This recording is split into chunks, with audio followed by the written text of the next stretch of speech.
push here. A lot of button pushing these days. And it's in more ways than one. Beautiful. Oh, here, let me, I'm going to go into the chat room and paste. Oops. Okay, so again, today's satsang, they're always free. They're always a gift. It's a gift to you. It's a gift to me. It's a gift to consciousness, to God, to allow an opening, an exchange, a flow of grace, a flow of beauty, of peace. And if you're called to make a donation, those are always welcome. And I've put in the chat room, I put a couple of links to places that you can make a donation if that is possible for you and if it's desirous. Okay, let me take the music down here. More buttons to push.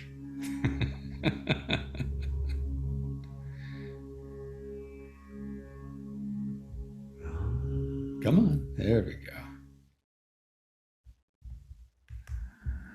All right. A couple of other little logistics. You're invited to really be present here for a little bit, to not be multitasking and have multiple screens open on whatever device you're on, or recognizing that if your camera's off and nobody can see you, that you're wandering about and doing things and cleaning stuff and doing the dishes, or that you're present, because this opportunity, this knowing of our beingness, it always comes through stillness. It always comes with dropping down below or behind the activity of story, the activity of mind, and recognizing something that is always there, always present, always available. And it tends to take a stopping of the engagement of the habit of the mind, which is constantly assessing the reality of things. What do I think about that? And what do I think about that? And what is that a threat to me? And is that a value to me? And how can I organize this world and this life around me to make sure that I remain in peace? And our sense of our own peace, our own wholeness, our own divinity, our own grace is somehow dependent on how we manage that world out there. So during the satsang, the invitation is to really be present and to stop all doing. And so we can rest in a conversation, in a dialogue, in a discourse, in a sharing of being. And I'm so glad you're all here. Thank you. Thank you, thank you. It's very heartening to know that in this day and age, when the ego is so stirred and captivated and called upon to tell us what's right and what's wrong and who's good and who's not, including ourselves, that when that is so active right now, that there is an awakening, burgeoning consciousness, which is enlivening itself and awakening to itself through those who are willing to be present and willing to explore and willing to discover and willing to look beyond where the ego mind is typically looking.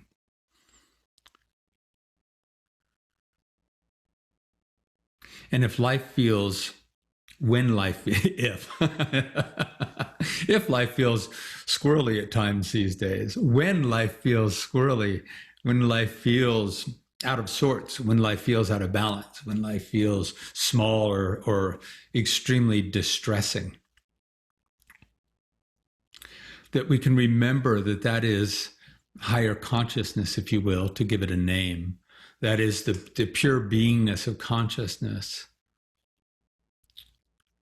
trying. Again, we kind of anthropomorphize it. We give it an identity, but it helps in this teaching to help understand what's happening. But that discomfort, that dis-ease, that anxiety, that sense of constriction or smallness, or something that doesn't feel like love, we feel that in the body. And we often feel it in our mind, in the confusion and the distress and the anxiety and the rush of mind. We feel that there because it's the only way in those moments that consciousness can get our attention. It's basically saying, look, I can't get your attention through your awareness because your awareness is not pointed to me right now. Your awareness is pointed to your thoughts. Your awareness is pointed to your conditioning. Your awareness is more interested in your programming and your beliefs than it is in the rested peace beyond the programming and the beliefs.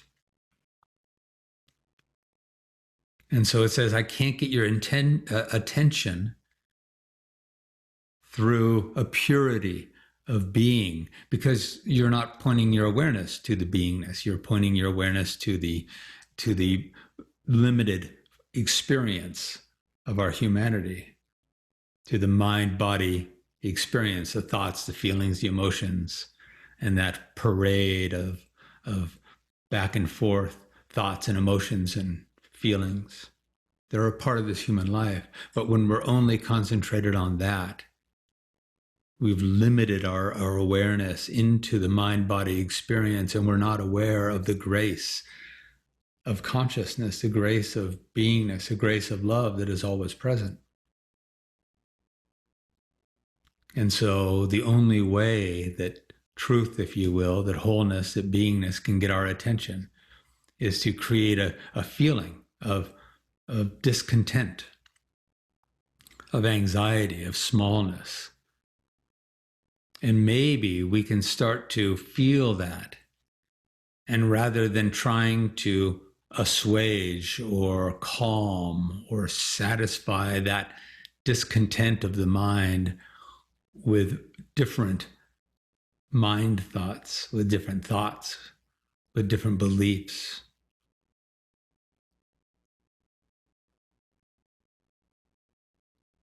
maybe we can stop. That's the reminder. The feeling is a invitation to stop. But I've got to figure this out. I got to make this anxiety go away. I got to get this feeling to go away. So I can't stop. I can't stop until that feeling's gone.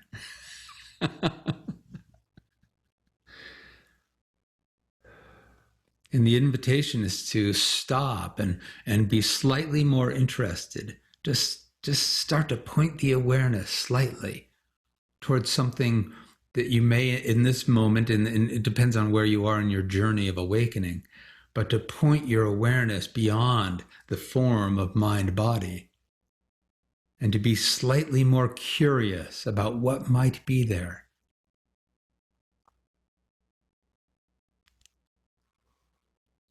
What is there when, quote, when the ego I is not so there? What is there when the ego I is not so dominant?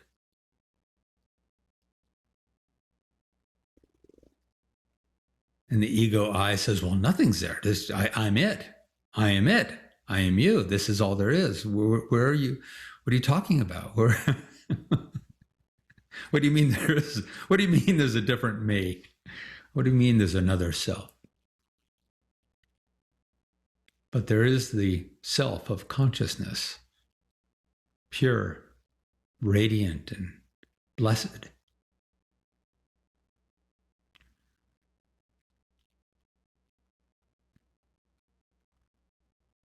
So the stopping, right? This is what most every teacher invites who's teaching this teaching, this way of perceiving, of being. The first invitation is stop.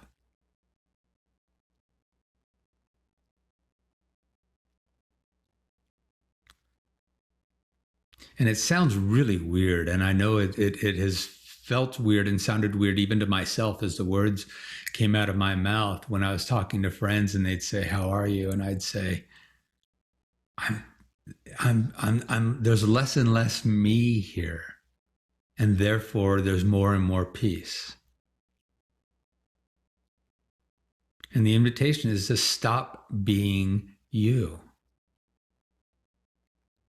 The constructed you, the egoic you, the mind created, mind constructed you. That's where the programming lives. That's where the conditioning lives. And to not stop being that so you can ignore it altogether and pretend it doesn't exist, because that would be spiritual bypassing.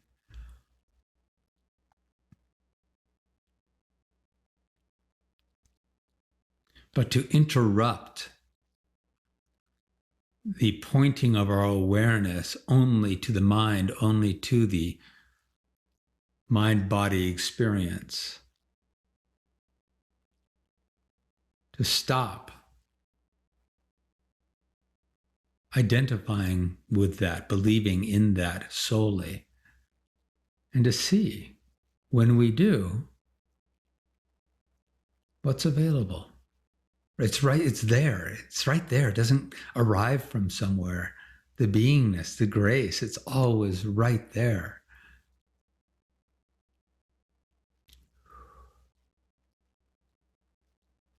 You, me, the constructed identity, the mind-body self, is a veil.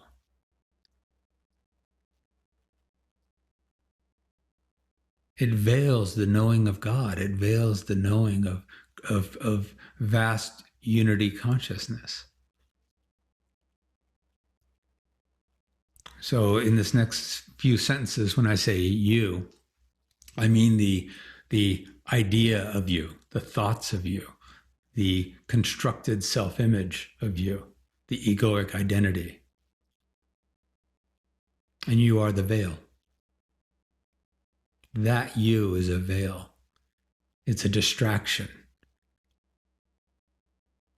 You, that you, is a limiting dream.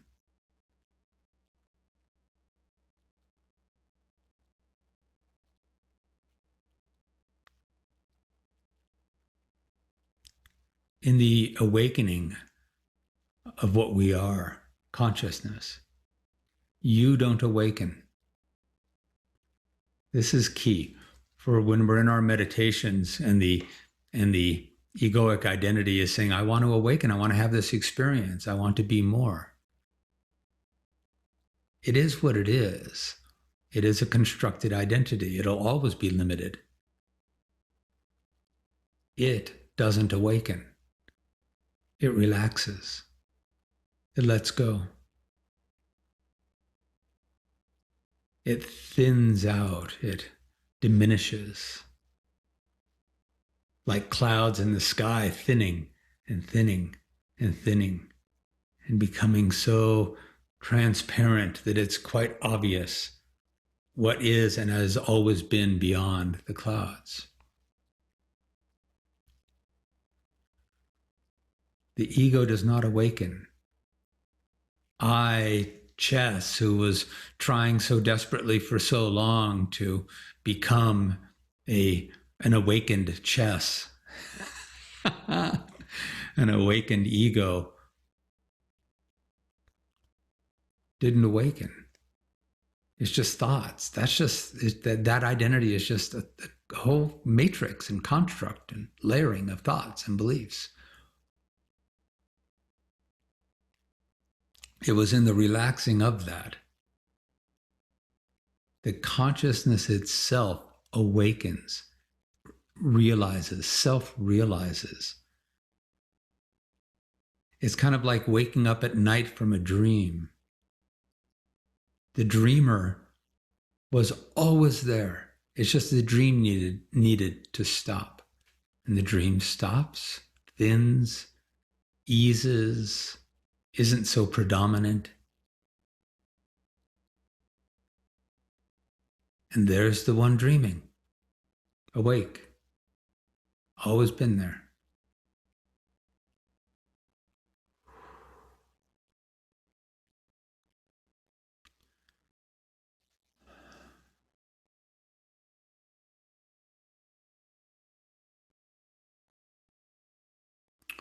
And I share this because in my experience, when my identity, when my awareness gets pulled into the egoic identity again and again, and I've experienced the dissatisfaction and discomfort or fear or smallness of that identity, it's always, always such a blessed moment to stop, to have learned how to stop through a meditative practice, to stop and allow and feel, to let that drop away, ease, relax, to not believe it, to not be so enamored with those stories and those thoughts and trying to get them to behave, to stop. And what's there? The vastness of loving awareness, presence, beingness that can be with the world.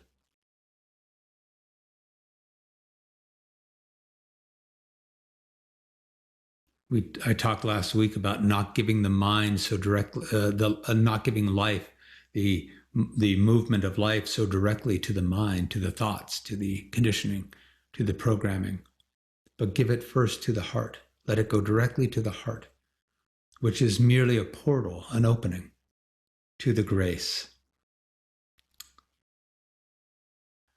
My dear friend Amy spoke many years ago, and I didn't know what it meant at the time. And it was only in these recent years of my own personal experience that I really recognized what she was speaking to. But she was speaking to a large gathering and inviting the opening of the back of the heart. The opening of the back of the heart. To not be so contained in this, I'm my mind, I'm my body, I'll find the truth of me in the heart. It's all too small. This whole form of mind body is too small to contain the vastness of pure consciousness. So we learn to humble, we learn to open the back of the heart and to allow, to let in the vastness. It's like a droplet of water in the ocean, relaxing its form, relaxing its small identity, and allowing the entire ocean to be experienced through the droplet.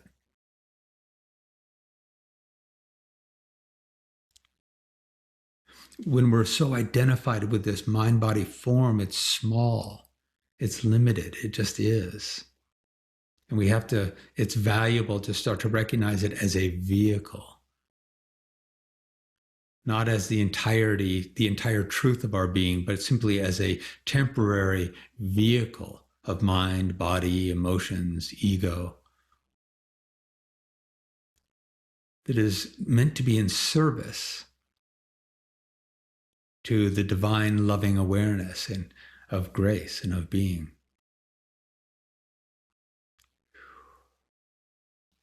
So,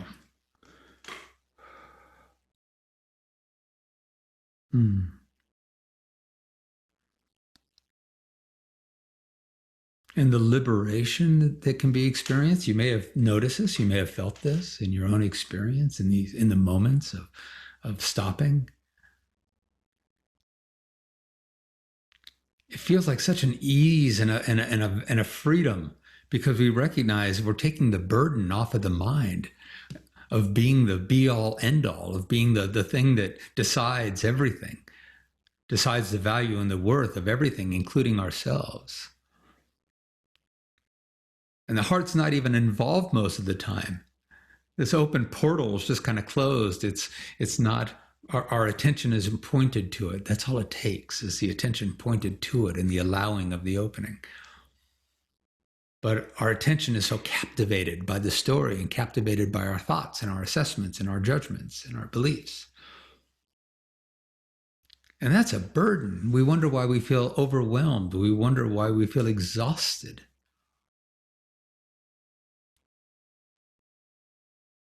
So again, if we can take life in and give it directly to the heart, the open portal, give it to God, give it to grace, and let grace feel into a loving response. And then give that choice, if you will, give that action, that response to the mind to act it out, to move the limbs, to say the words, to take the action. But typically, currently, we're just taking in life, we're giving it to the mind. The mind's doing all this work of deciding yes, right, wrong, good, bad, safe, not safe, worthy, unworthy. It's determining all of that. It's coming up with its own construct of a truth, and it's spitting that out in a reaction. And the heart, meanwhile, is going, look, I could help. I could help if you want. I'm right here. So you, me, the story, the egoic identity, it can be a veil, can be a limited experience. Coyote is walking by outside my door. Ah, lovely. It can be this limited experience of self, which is so small. So it's not that we're not the mind body. It's not that we don't have that going on, but it's an experience that is arising and passing, coming and going, and constantly changing within the imperishable, unwavering stillness of love, of God, of grace, of being. And that's not other than us. That is us. This form is a temporary modulation of or expression of unwavering, limitless grace.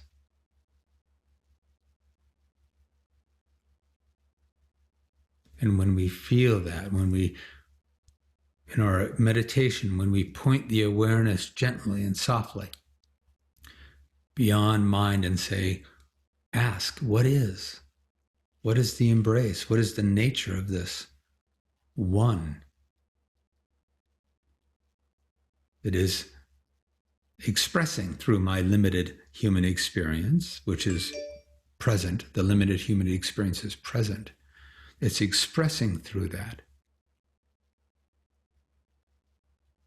But that is the true nature of my being, the pure consciousness. And then when you find it in even a glimmer, it's the mantra of, and I am that. Oh, I'm that. Open up the back of the heart, open up the portal. Be curious about what may be there that initially will seem formless, and it is formless, but it'll seem maybe like an emptiness or a not knowing. But all you have to know initially is that you are not, the story of you is veiling, is limiting, inhibiting the knowing of the truth of you. The story of you is inhibiting the knowing, the not knowing, but the knowing, the experience, the embodiment, the allowing of the truth of you.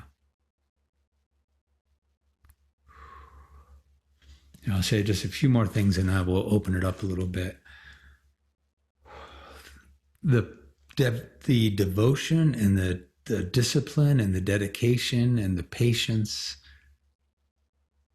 is all so very necessary and valuable in this awakening from the dream. Every meditation is like somebody going, hey, snap out of it. Snap out of it. Stop being you. Just for a moment. Just stop being you for a moment and see what's there. And we might, in a meditation, have a glimmer, a moment of a feeling of, oh man, there's something, there's a vastness, there's something that feels different than my constricted self, my limited self. It feels different. and work with a teacher, work with a meditation teacher, because through those questions and through that study, you start to learn how the ego mind will jump into the glimmer of self and saying, ooh, what's happening? What is that? How can I use it? How can I grab it? How can I claim it as mine?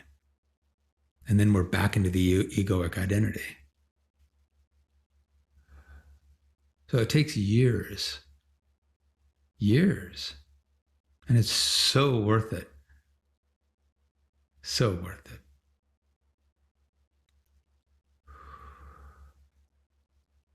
So I'd love to have a share, a dialogue, and an expression of how you experience awakening, how you experience the struggle, how you experience the allowing, how you experience where you are in the journey of traversing an edge, of moving from a current experience into a more awakened experience. What is that? How do you meet that? What questions arise? So if anyone is curious or interested in having a little dialogue and exploring that a bit, you can just go ahead and let's see how to do this. You can just pop your camera on if you'd like and raise your hand. Or I can't see everybody, so actually just unmute your mic and you can ask a question or share your experience.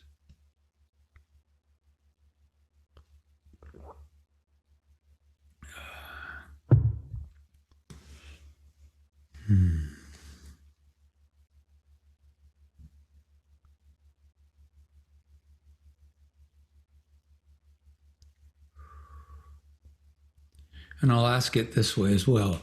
What resonates? What is resonant with your own experience? Because speaking it often is really valuable in exploring it is a way, it's like journaling. It just allows us to hear our own experience and to speak it, solidifies it a little bit more and a little bit deeper.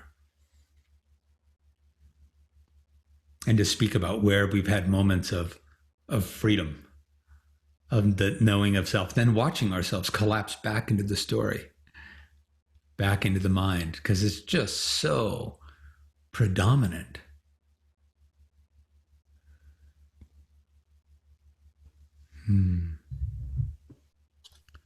Hey, Henry.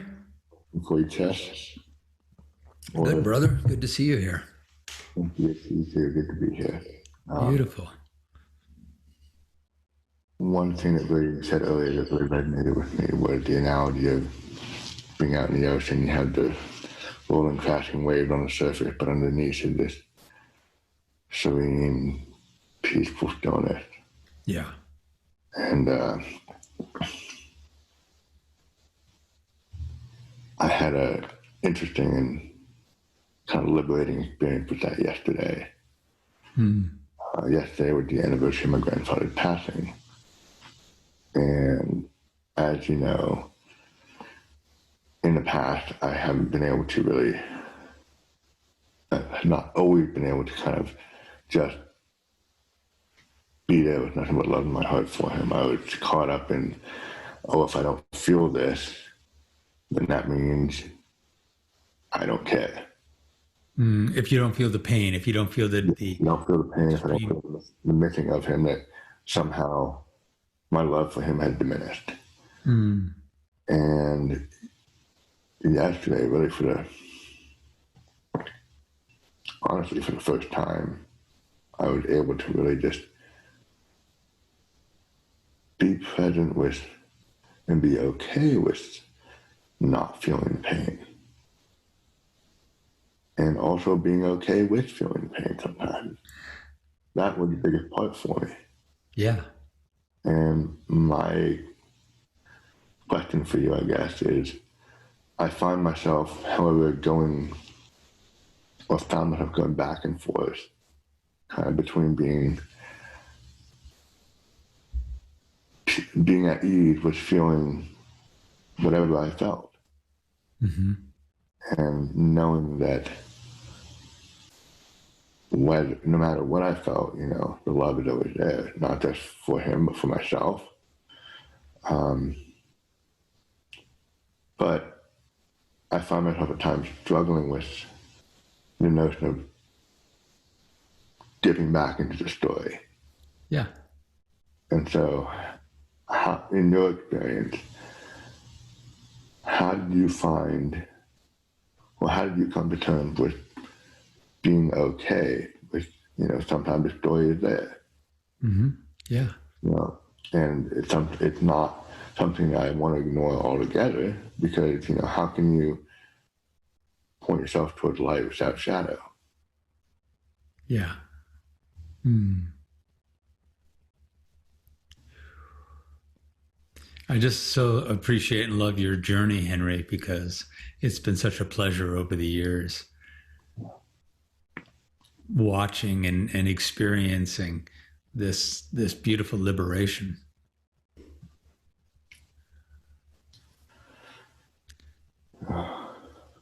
So how to be with the struggle, right? Yeah. Yeah.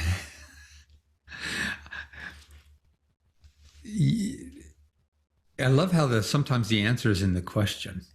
Mm-hmm. Just take off the word how.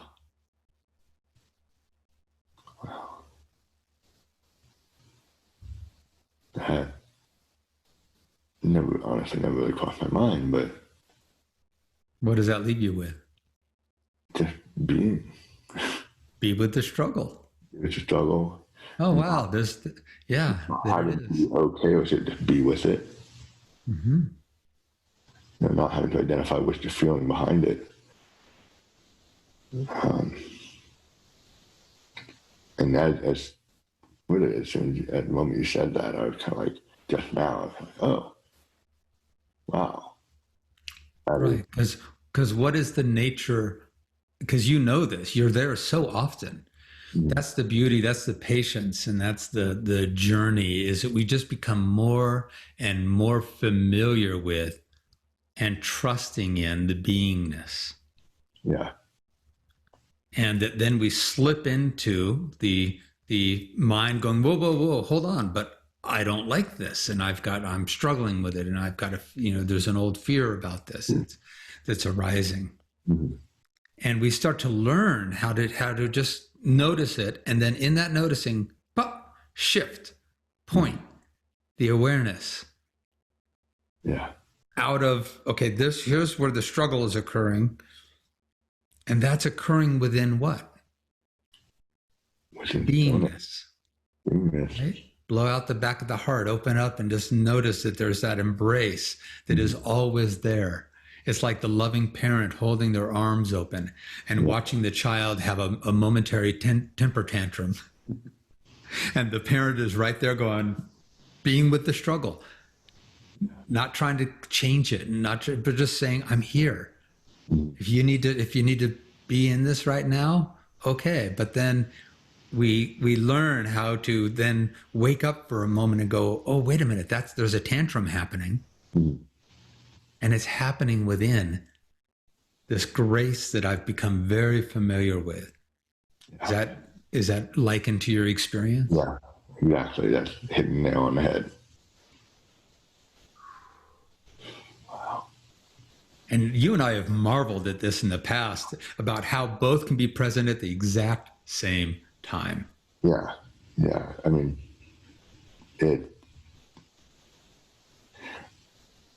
in the past we've talked about, you have the analogy of the ocean in mind, with being in a meadow with no real horizon, just kind of endless space. Yeah. And in my meditation yesterday morning, I use that imagery, that kind of feeling, and it was just pure bliss, really. Yeah. Just to know that even if I, at times, feel small, feel constricted, Mm-hmm. I can always return to that meadow and just be. Yeah. And I know that you've learned or you've modified it. You used to say, I go to the meadow. Mm-hmm. And now it's, you point the awareness to the meadow, the sense of this vast, peaceful, always, always quite fine Mm-hmm. meadow. And it's not that you go there, it's you point your awareness there and recognize that you are that. Is that accurate? Yeah, that is very accurate. Yeah. I am that. Oh, I am that. Mm-hmm. That's the meditation. That's the invitation, isn't it? I did that for years. My initial metaphor of self was a redwood. Mm-hmm. And I would feel into the upheaval of my own mind, of my own fears, of my own struggle and conditioning and wounding. Mm-hmm. And then I would feel into, well, what is the nature of a redwood? Strong, stable, grounded, rooted. And the storms will come through and it will sway and it will move with them. It won't fight them. Kind of like the candle flame. Yeah. You worked with that one for a while where, Yeah. yeah, I'm the candle flame. And what if I was a candle flame that no matter how hard the wind blew, I may waver, but I'd always stay. Right. And then I move mine to the deep ocean.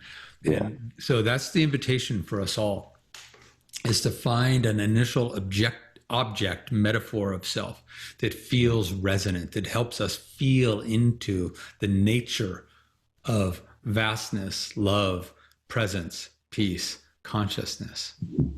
So there are less concepts and they're more felt embodied experiences. And that's how we become more familiar with them, right? Yep, absolutely. Yeah. Beautiful, Henry. Thank you for sharing. Thank you. Yeah. Anything else?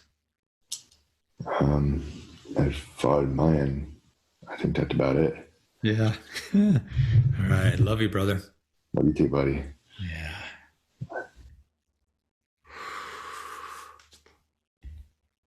Okay.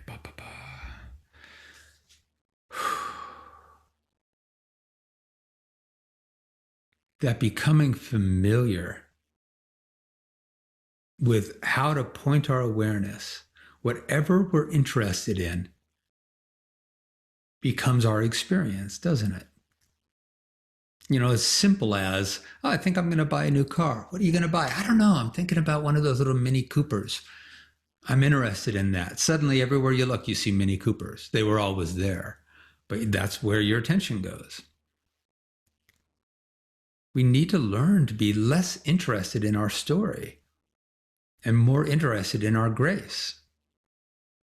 Be less curious about necessarily all the what's the truth, what's the not truth of my mind, and just be more interested, more curious about the grace, the vastness, the presence of consciousness. It is like that loving parent just holding their arms open, saying whatever emotion comes and goes, whatever thought comes and goes, whatever wounding needs to arise, to be met, to be loved. From where do we love? Do we love from a different part of the mind? Well, I'm going to love my wounding part of my story from a less wounded part of my story. And that's just part of our story meeting another part of our story. Where do we really love from? The most beautiful, abundant place we can love from is the love, not our love, not our conditioned love, not our version of love, but to tap into and be curious about and allow in the love through the portal of the heart and feel that and know that and be that. And it often comes as a feeling. So find a metaphor, find something that for you resonates as a quick go-to for what is the feeling of the imperishable peace and grace of being.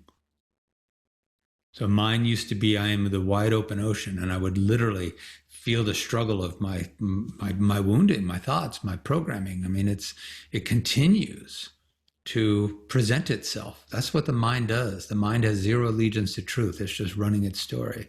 And that would come up, and I'd start to get pulled into it and captivated by it, and I'd stop,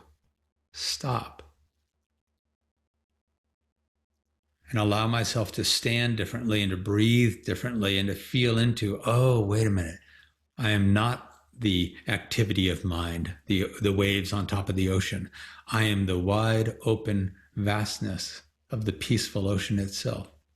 I am that. Watching my mind, watching my heat, my wounding, watching my pain, watching my fear,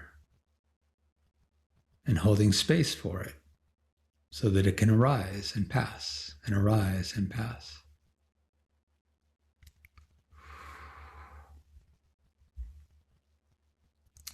I want to share this. This came the other day, and it may be hard to grasp, but it's really important, or it can be. I've talked before about how the mind has zero allegiance to truth. It has allegiance to itself.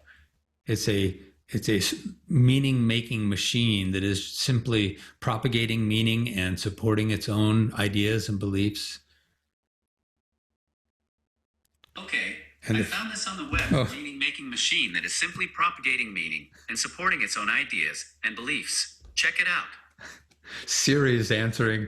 Siri's taking care of that. So just ask Siri, what is the meaning of your being? So the question arises often when we talk about surrender, letting go, emptying, stop being so you. And the mind says, well, wait a minute. What will be there? I don't trust it. I don't trust there's an essence of our being, a soul essence. And it's so unfamiliar to the mind, unless we've been practicing in our meditation, the awakening of that again and again and again. But the mind doesn't want to give up to that. Because from the mind's perspective, it doesn't know about authentic caring. It doesn't believe that if we just allowed ourselves to be our perfect soul tuning, our perfect essence, our already perfectly designed expression of the one love, it doesn't believe that that would take care of the ego, that the ego would be taken care of. Because the ego doesn't care about the soul. It doesn't care about the truth of being. It only cares about its constructed dream and perpetuating that dream. So it doesn't have the wherewithal to trust that from the soul's perspective,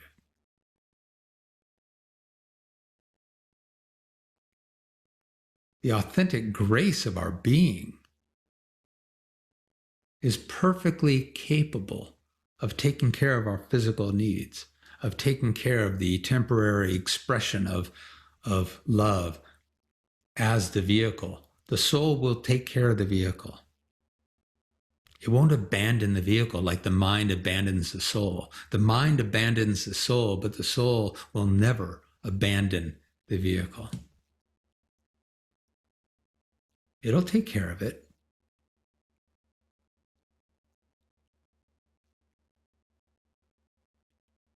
It'll make sure you're fed. It'll make sure you keep your income. It'll make sure you keep a roof over your head as best as you're able. The fear, the mind's fear is if I just let go to this kind of unknown quantity, this unknown something, I don't trust that it'll take care of me. Because again, from the mind's perspective, that's not the way it behaves. It doesn't behave by taking care of our truth. It only takes care of itself. It's very egocentric. And so it believes that any identity would be egocentric. It can't fathom an identity that wouldn't be egocentric. So it doesn't want to let go because it says, well, then what would happen to me? And it doesn't trust that the beautiful grace of our being will be very caring of the vehicle. It will nourish it. It will take care of it. It will set boundaries. It'll make sure it stays safe.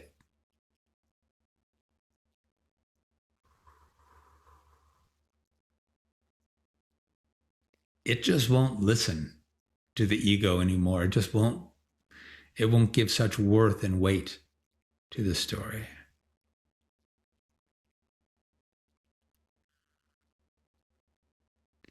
And when people ask, how would I navigate this life if I wasn't navigating it from my traditional way of navigating through my judgments and assessments and opinions and about the good and bad and right and wrong and value of everything? How would I navigate life if I wasn't navigating from there? If I was letting go and emptying and allowing this something else, this other self, to be more predominant, forward, in control. How would I navigate? How would I make decisions? And the best answer I've ever been able to come up with is more authentically than you've ever met life before. Because when we're meeting life purely as the constructed ego, that is not an authentic meeting of life. That is a conditional meeting of life. To meet life just as the grace of being is one of the most liberating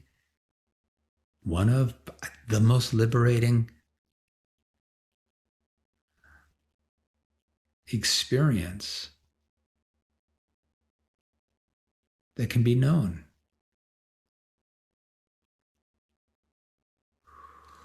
Wow. All right. And again, I share this because I just keep finding it to be the grace, the peace that I have been searching for my entire lives.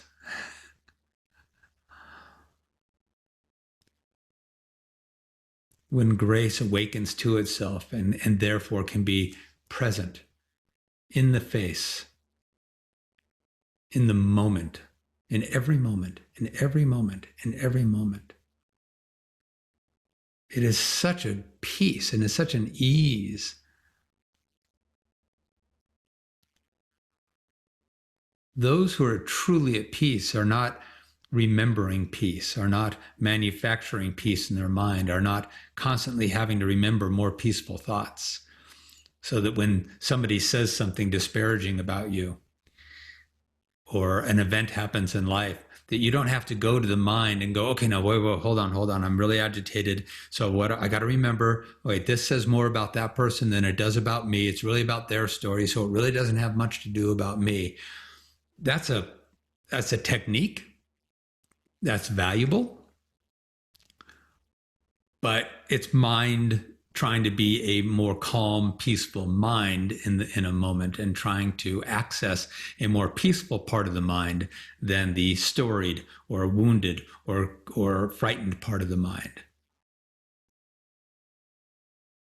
But in the awakened experience, the awakening of pure consciousness, which is peace, then life happens, and give it to right through the heart. Give it to the essence, the vast essence of your being, Don't give it to the mind. Take in life and give it right to the heart. And let heart deliver that right to God. And let God have, which is just love. And let love meet the experience. And the mind says, well, what do I do? And you're like, you just take action. You just listen to the heart. Let the heart guide. Let the heart, which is just the vehicle, the portal, the avenue of grace, let grace guide. And mind, you just do what the grace says. You take action. But you're not the one who determines what action to take. Such freedom. So if we're stirred up these days, good, good,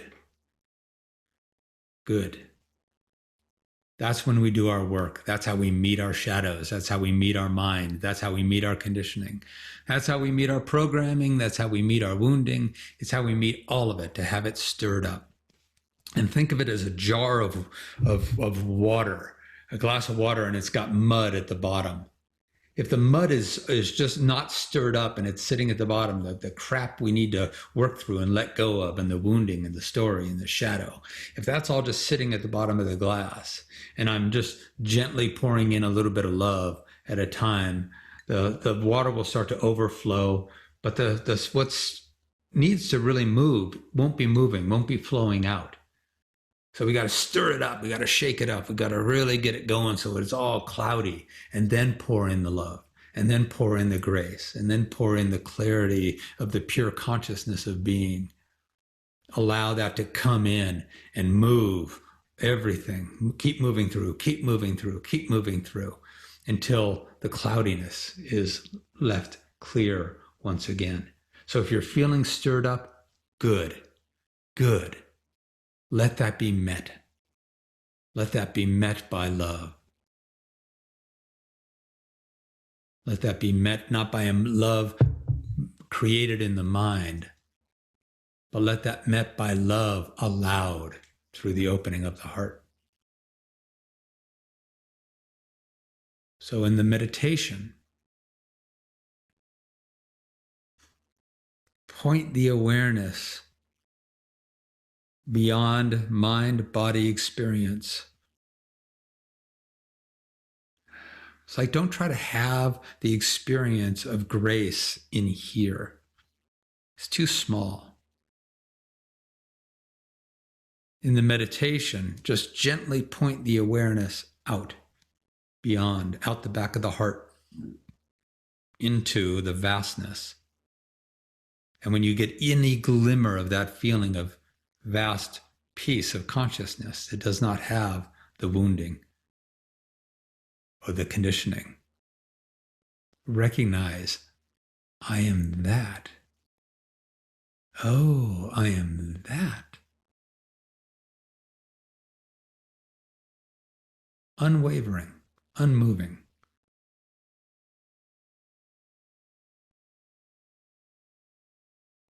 I am that, and it's always there. I am that, and it's always there. And we just learn to collapse into the story and go, whoa, hold on, stop. Oh, I am that. The story is passing. Be more interested in the vastness within which the temporary stories, thoughts, feelings, conditioning, wounding, programming pass. And then after a while, you just stay awake as that. And the little slips, the little moments of falling into the story become so obvious because they feel small and constricting and blaming and like there's a victim and they've got so much fear in them. And we can just recognize that and then pull out the awareness and recognize that that is occurring. Yes, it is occurring. We don't want to bypass it. We don't want to not acknowledge it. We don't want to not be present for it. But let's be present for the feelings that are arising and passing. Let's be present to those as the imperishable grace of love that we are. All right, my friends.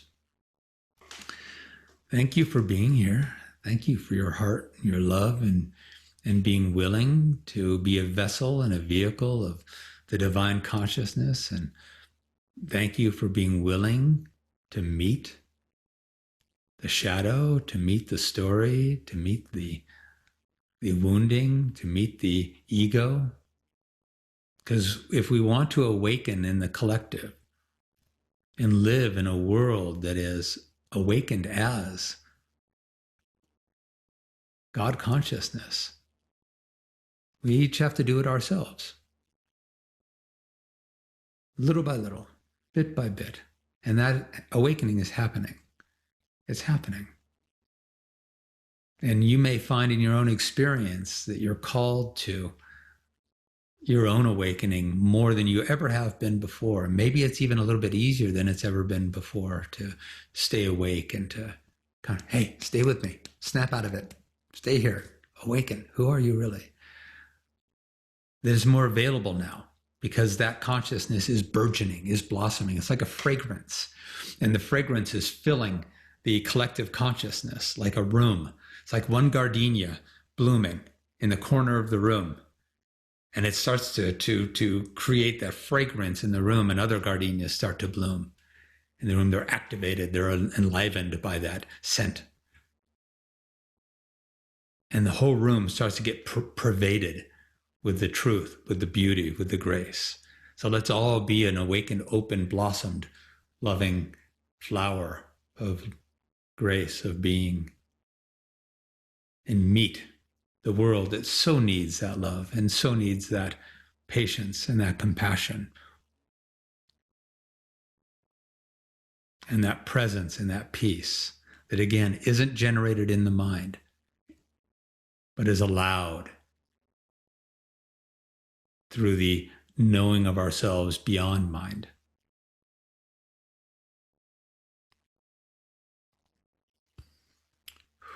Thank you for being here. Again, if anyone is called to donate to the equipment and that which goes into these shares, those are welcome. They're not necessary. Just follow your heart. The main thing is thank you for being here, and thank you for being you, the real you, the authentic you. And thank you for being your wounded you and your programmed you and your conditioned you. It's all good. It's all part of it's all held within love. So thank you for being on your journey consciously. All right, my dears. Thank you. Next Sunday, this will be here again. All right. Be well. Blessings. Much love.